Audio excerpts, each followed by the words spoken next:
everyone, and welcome to the Darkest Hour. I'm your host, Amanda Jane. Sometimes small, strange things happen in our day. We often forget about them. Little incidents here and there. Ones that make us think, wow, that was strange. I should tell someone about that. And sometimes we never do. Something like a test or a deadline at work will warrant more attention, more memory space, relinquishing the weird happening you experienced for objectively more important issues. Other times, the strangeness isn't so quiet. It's not relinquished quite so easily. Still, even then you may not recall the experience. Something so terrifying or strange, you find yourself desperate for those loud distractions. What you wouldn't give for a test or a deadline now. In this case, you choose not to speak of it to yourself or to anyone else.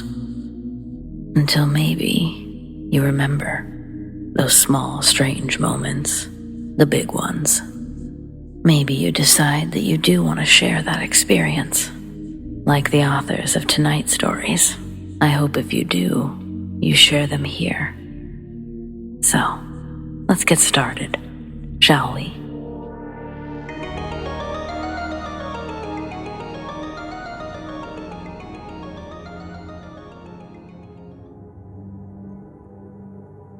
I wasn't really expecting to be sharing this particular story again anytime soon, but since I've already opened my mouth, I might as well do it.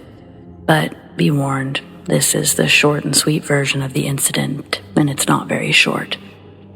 One big thing to keep in mind is that I've always been the black sheep or outcast. Even among the few friends I once had, I was still the oddball out. So the fact that this would have happened to me instead of anyone else I knew, it's no surprise to me.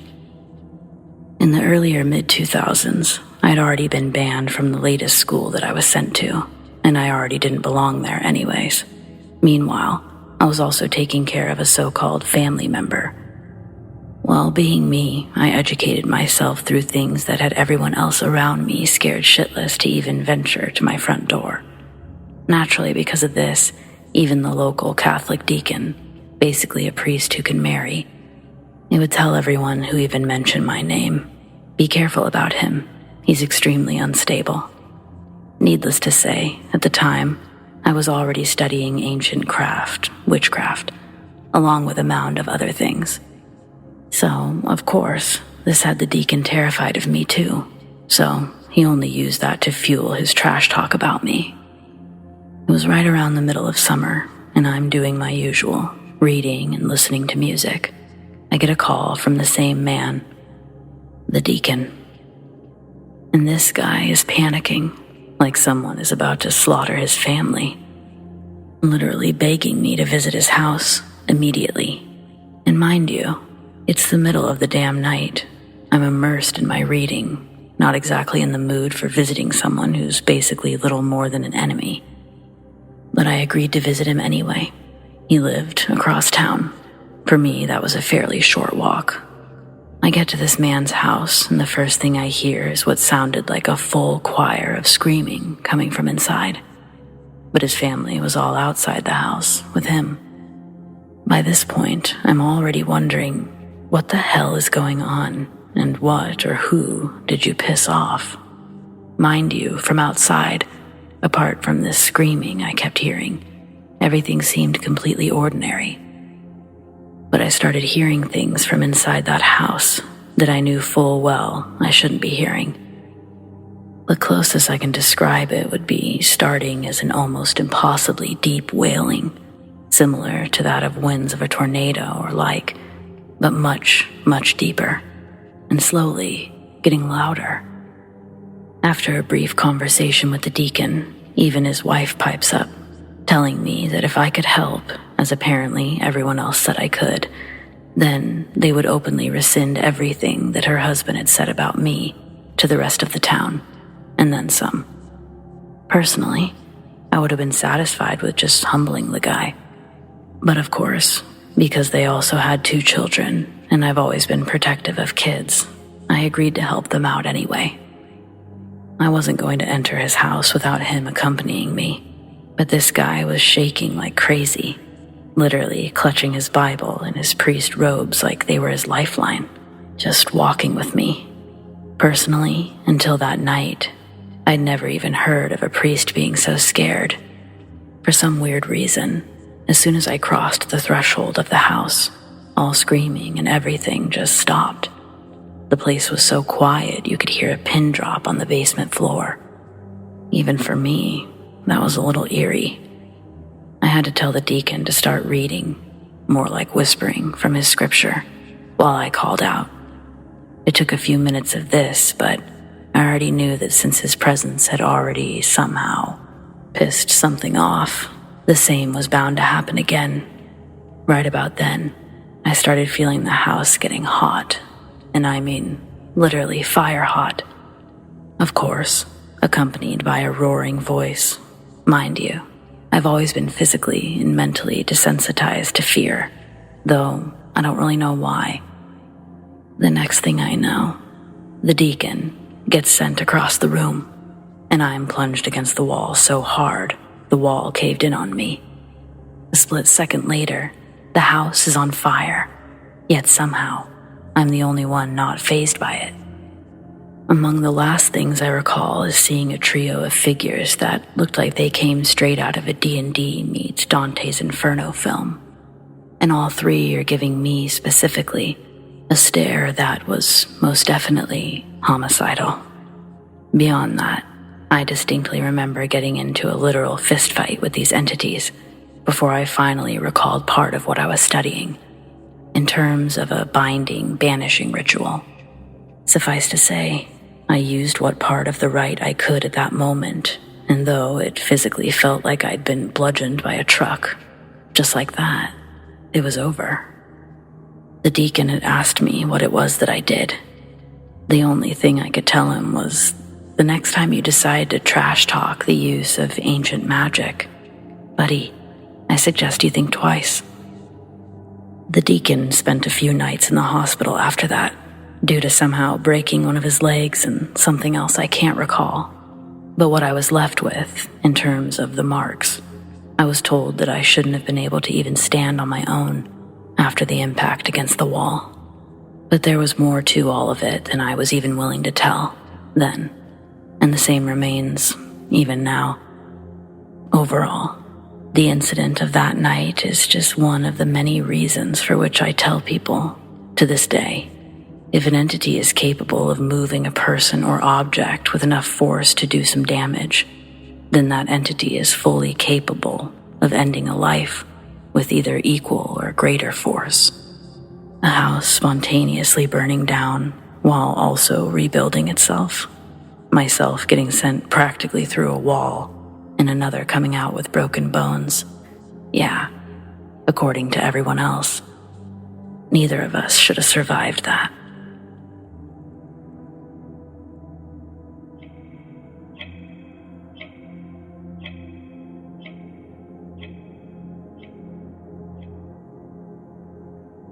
You know how sometimes the day just gets away from you?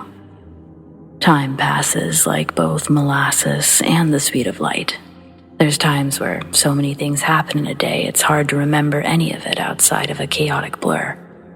Even if I think I have stored something away in the remember to tell someone about this bank, a slew of meetings, several phone calls later, I've lost it.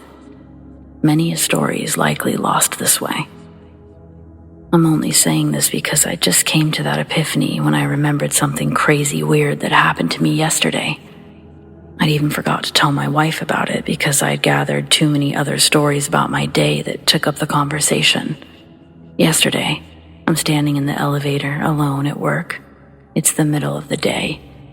I felt an ice-cold hand grasp around my wrist. It wasn't like a scary grasp. Almost like a child was grabbing my arm and then quickly pulled away.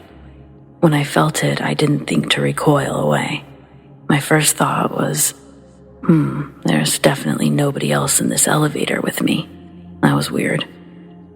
I didn't even bother turning around. Just accepted what had happened as a bit creepy. Then I got off on my floor and went straight to my desk. And that was that.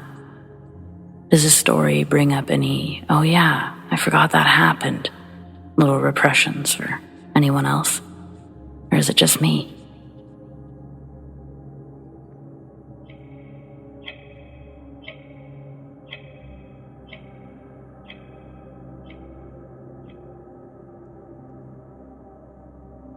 Back in 1986, I'm a 19-year-old female walking home after just finishing my shift at Denny's. I didn't have a car, but I didn't live too far from the restaurant, so unless a coworker gave me a lift, I was walking. I was definitely feeling tired and beat, so I welcomed the headlights piercing through the fog as I made my way home. There's a portion of this walk that's a bit more isolated. Some of it takes you through dark alleyways. Even on a normal night, it offers a bit of an unsettling ambiance. However, on this night, that bad feeling only continued to grow. I felt it even before I saw them. In the distance, a figure emerged, rather tall, with large, puffy hair, a clown-like silhouette. As they stepped a bit more into the streetlight, it was obvious their face was painted, resembling some sort of ghastly white mask. His clothes were tattered, torn, yet the color was a vibrant hue of blue, possibly orange or red. I noticed all these details. Since he'd emerged into the light, he hadn't moved, just stood there, silently and still. It was only a matter of seconds before I felt a huge sense of dread. What was he doing? I'm not sure what to do in this situation other than turn around and take a slightly different route. It would add some serious time to my walk, but at least I wouldn't have to pass this guy. Into the 80s, a cell phone wasn't even a thought for me. I knew running away was my best chance to get out of this oddly terrifying situation. The moment I turned my back, I felt horrified. What if he's running now, after me? The air grew colder, but I refused to turn around, only picking up my steps even quicker than before. But I heard other steps too, the shuffling of larger footsteps carrying a larger form than my own. The dread in my chest made it hard to breathe as I ran. All I could think about was if the man caught up to me, I wouldn't even stand a chance. He stood at least a foot taller than me. I had no weapon, no self-defense training. Never needed it before. I quickened my pace, each step a bit more desperate and exhausted than the last. I darted through narrow alleyways, my heart practically beating out of my chest cavity. I kept trying to find more light. Finally, I'd made it to where I could see my work again. That's when I finally looked back. At first, nothing. But then, like some sort of nightmare, I hear those heavy footsteps, and the clown man is suddenly in view again. He sees me, locks eyes menacingly, and immediately starts running at me. Closing in with each stride, I couldn't believe this was happening to me. With a pounding heart and adrenaline's rush, I stumbled into my work, a sanctuary, if you will. From inside the restaurant, I panted, seeking relief and fighting to get the words out as my eyes remained glued on the last spot I'd seen the clown. A coworker, a classic tough guy, said that he could see the man. He goes outside and walks towards a shadowy figure in the parking lot across the street. Another coworker calls 911. Before our coworker reaches the parking lot, the clown man removes something from his suit. A knife. It's not a small one either. We can all see it. My coworker stops in his tracks. We assume that he's assessing the situation. That's when he turns around, running back into the restaurant. After telling everyone what had happened for the millionth time, a coworker finally gave me a ride home so I could sleep off the whole ordeal. From then on, I was always sure to have a ride, especially at night, even if it meant staying late or getting up early.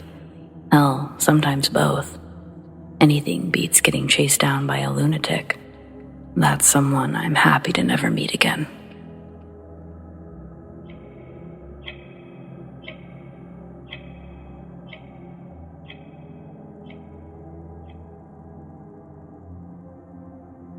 When a coworker of mine who we'll call Ari had died, I went to her funeral in Redding, California. We worked at the market down next to the post office on the Ave. The whole atmosphere of the funeral was kind of sad, which I guess is to be expected, but not only because Ari had died, but because not a lot of people had showed up. It was just me and a couple of other coworkers.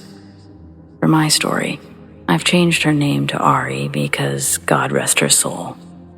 I understand why only a few people came to pay their respects on her final resting day. Well, I'm surprised a couple of these people didn't spit on her casket as they were wheeling her down. To put it lightly, Ari was a mean old bitch. Example, a few members of the community church, two nice gentlemen, walk in and invite us to a Mother's Day dinner. They'd be hosting it that weekend. They hand Ari and I pamphlets with the event information. I said thank you. Ari took the paper and put her cigarette out on it. Then she puts the back of her hand up to her forehead with the devil horns up, saying, "Hex on you, hex on you," over and over, while laughing in between. I was so embarrassed standing next to her. The two men stood there for a long moment, watching Ari make a fool out of herself, before thanking us for our time and exiting. When they left, she just laughed and laughed. She had almost a senile old lady vibe about her, with clear intentions, if that makes sense. And she really liked to put hexes on people. She told me that she was a witch and had practiced black magic. Every time someone would piss her off, she'd throw up the devil horns and start hexing them. Men, women, children, she didn't care. If you pissed Ari off, you got hexed and hissed at. How did Ari not get fired? Well, her equally batshit crazy husband owned the market. I'd never met him in person. But Ari, she was there every day until closing. A girl who started a year after me was also at the funeral. We were all smoking a bowl outside the gates and sharing funny stories. This girl says she has one, but it's not very funny. The girl goes on to share that on her first night working with Ari, a cop had pulled in to grab something, asked if they had a bathroom that he could use. Ari slowly lifts her hand like she's gonna point, then quickly puts the devil sign in front of her forehead and starts hissing at him. The new girl had to point out the restrooms and then ring the officer up while they both tried to ignore her hissing and hexing him. When he returned to his patrol car, he pulled out onto Eureka. His car gets demolished by a semi going over the speed limit. The girl, Becca, tells Ari to call 911, runs out the doors towards the accident. The truck driver is unconscious behind the wheel. In front of his truck are trees, wooden telephone poles, and a moon-shaped cop cruiser. It was a gruesome sight, and the cop was visibly too far gone for any CPR to help. The truck driver is still alive, though, covered in blood and glass. Becca tries to shake him to wake him up, but he only groans. She can sense the passing of time and starts to wonder, why aren't the ambulance or any other response vehicles here yet? She decides she's got to get something to stop the bleeding, so she runs back to the market, gets some medical supplies from the shelves. When she gets back, she asks Ari how long is the ambulance going to be. She tells Becca that she never made the call. Becca starts freaking out, scrambles for the phone to make the call herself. After she hangs up, she runs back out to the accident, but by the time she's returned, the truckers died. Within minutes, ambulances and fire trucks arrive at the scene to help. I'm pretty shocked. This seemed crazy, even for Ari. I asked Becca why she came to the funeral. She said she wasn't even planning on coming, but she knew that I'd be there, hoping I could sell her some weed. The other two coworkers rode with Becca. I'm sure they just planned on smoking with her. Nobody was really at the funeral for Ari besides me. Ari was old and mean, but she'd also shown me some, if only a glimmer, of humor and kindness the longer we worked together. I don't know. She deserved to have no one at her funeral, but I think I'm really gonna miss her.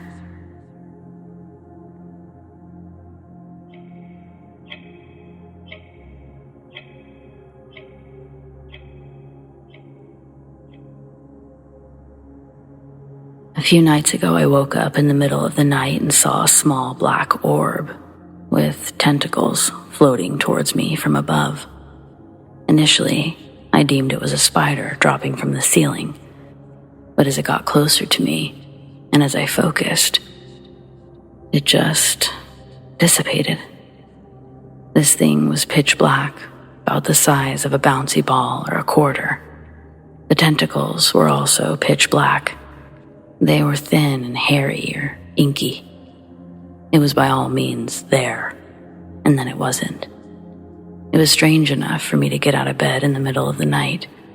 Of course, I looked this up online and found a few stories, including some on here, all from people who have seen or experienced the same thing. I don't know. Maybe it was something I misinterpreted, but maybe it was paranormal. Spiders don't just evaporate.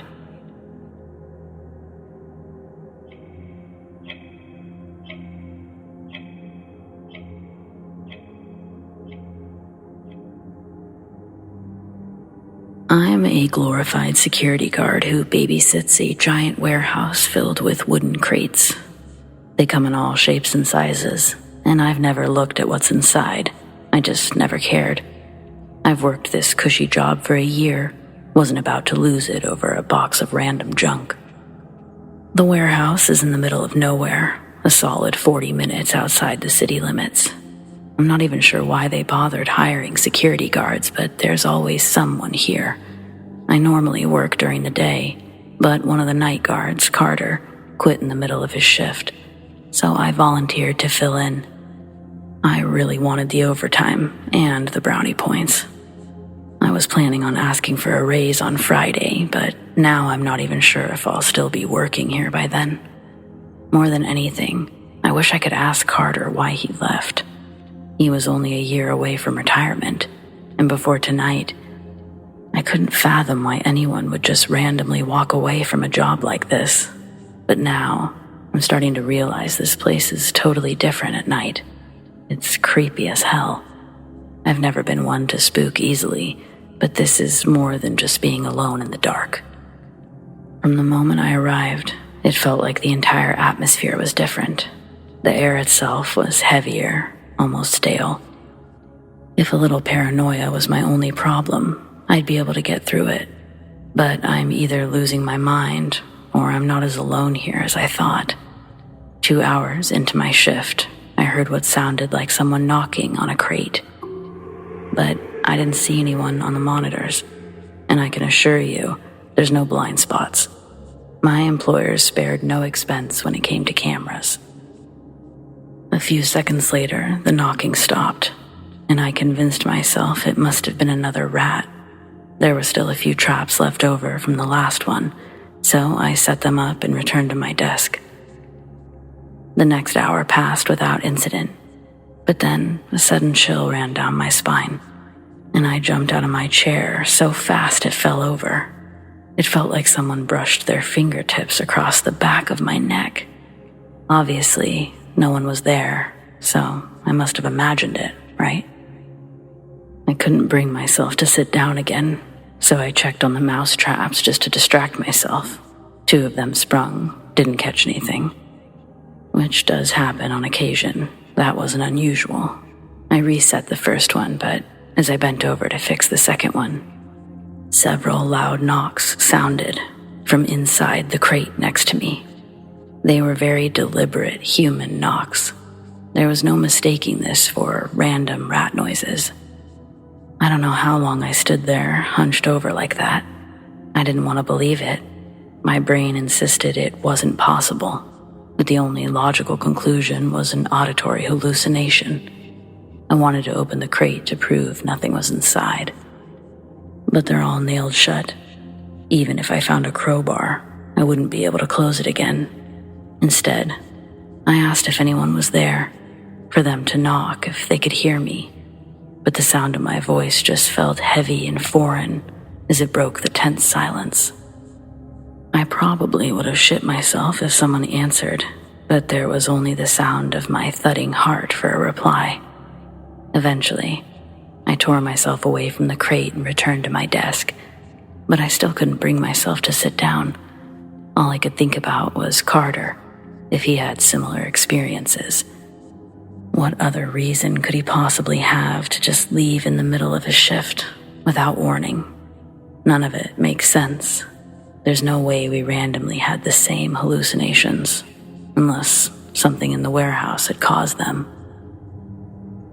My mind has been racing ever since the thought occurred to me. What if we're being used as some kind of guinea pigs? What if our employers are testing some kind of gas on us? Or maybe it was an accident. Maybe they have some dangerous material stored here and it started to leak. But if it was an accident, wouldn't this be happening during the day as well? Why is it only the night shift? Either way, I had to get out of there. I came outside to sit in my car, gather my thoughts. That's when I decided to write everything down, to help me keep it all straight, and to leave a record of what's happened in case I suddenly go missing. I do feel a little better now. I came out in such a rush that I left all of my things at the desk. I'm gonna grab them, spend the rest of my shift out here. I've been awake for a long time now. I should probably get some sleep before I make any drastic phone calls. I'll add an update later to let you guys know how it turned out. I didn't expect my update to come just an hour later, and judging by the comments I've already received, neither did any of you. When I finally mustered the courage to run inside, I only made it halfway to the door before seeing an incredibly tall shadow.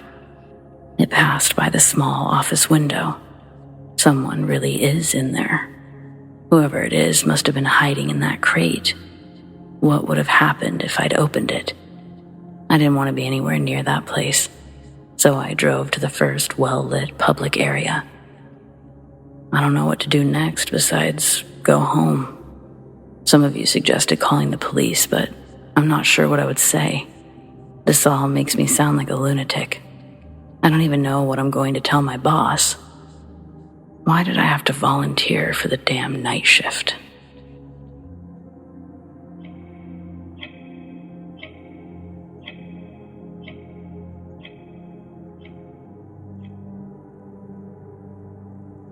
I've been looking to share these experiences with others for quite some time.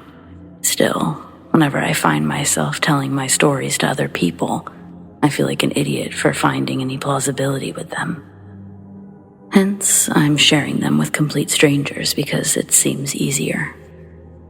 I'm also no writer at all. English is definitely not my first language. So, anyway, here goes. My first story starts when I was 16, almost 10 years ago now. My grandpa had passed away a day prior. We were dealing with the funeral arrangements. In my country, after a person is declared dead, you take the body to a place that you can call the equivalent of a mortuary. That's where the body is prepared for its burial. After my grandpa's body was washed and prepared, it was placed in a coffin. We did not bury our dead with them. It was just used for transport. They put the coffin on a metal table that was in the courtyard. I remember seeing many other people dealing with their funerals that day.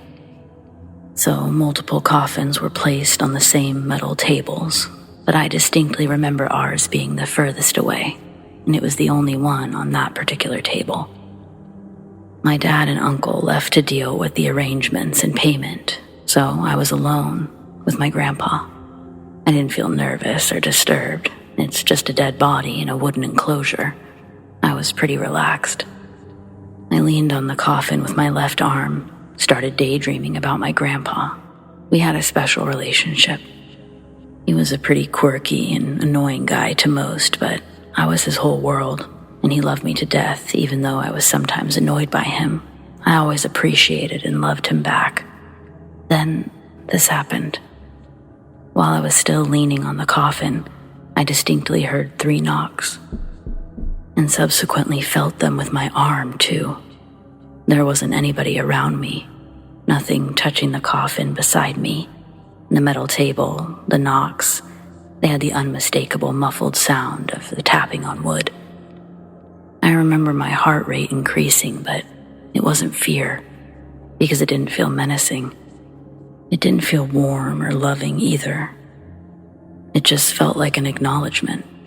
So I just knocked back, went on about my day. Everything after that went according to plan. We went through the funeral, buried him, returned home. There wasn't anything else to indicate that something abnormal was going on. I talked about this experience with multiple people. Understandably, they just assume I was either too taken with grief, or I was too tired, imagining things, or I just wanted to feel like my grandpa was saying goodbye to me. To be honest, his death, while sad, felt pretty okay to me. I was doing fine. I can't bring myself to think I wanted to imagine a goodbye from him. It's just something that I experienced and I can't find a logical explanation for. So, my second story. It actually happened a few days ago while I was sleeping. I stayed up until around 3 a.m. I wasn't feeling incredibly sleepy or anything. My sleep schedule shifted pretty hard recently, but my body told me it was time to sleep. So I went to bed. I got into a pretty sleepy state, felt comfortable too, so I knew I'd fall asleep pretty easily, minute or two. While I was falling asleep, I could hear my consciousness drifting away. I love that feeling of being asleep and awake at the same time. I started dreaming pretty quickly while still having awareness of my body and my surroundings. I dreamed about a childhood friend whom I hadn't spoken to in 12 years. They were trying to sell me synthetic drugs. I felt uncomfortable about the whole dream. I just wanted it to stop. I was laying face down with my face turned to the left.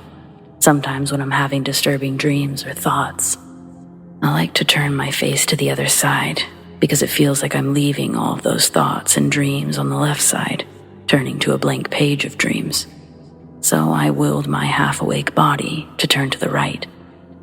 I was severed from the dream and felt like I was ready to go into a new one, but before I could, I started hearing footsteps coming from behind me. It sounded like someone walking from the left to the right, almost mirroring me, turning from left to right to get rid of my bad thoughts. It felt like the bad thoughts wanted to follow me to the right. As I'm writing this, I'm getting full-body chills. I didn't think much of it because I was barely awake, assumed I started dreaming already, even though I could think pretty logically. Then, on the left side of my leg, I felt my mattress sinking down, almost like somebody was putting their foot or knee on it, standing on my bed. And at that point, I assumed maybe one of my muscles in my leg was twitching. Maybe that's why it felt like the mattress was moving. Then something truly terrifying happened. I heard with my 2 ears someone exhaling very loudly behind my head. I felt the cold breath on the back of my neck too. Again, chills. I immediately jumped up in terror, looking around to see nothing. My door was closed, and no one else in the house besides my cats that were in separate rooms with the door closed. I honestly don't know what happened. A night terror? I'm not sure. I've never felt something this physical from a dream. Ever. My thoughts at this point were, okay, either it was a night terror and the human brain truly is amazing for being able to replicate such sensations, or there was something in my room. To be honest, I can't do anything against it. So, I just called my girlfriend, hoping she'd pick up, and I fell asleep with her on the other side of the phone. So these are my 2 stories. I'm not much of a believer in the metaphysical, but I think it would be idiotic to completely disregard their existence, because we can't possibly prove or disprove them. I know my experiences aren't crazy or anything, but they felt incredible to experience in the moment. So I tried telling them with all the details I can remember in order. Even though I'm not much of a believer, I'm always amazed when my views are challenged like this. Thanks for reading if you did.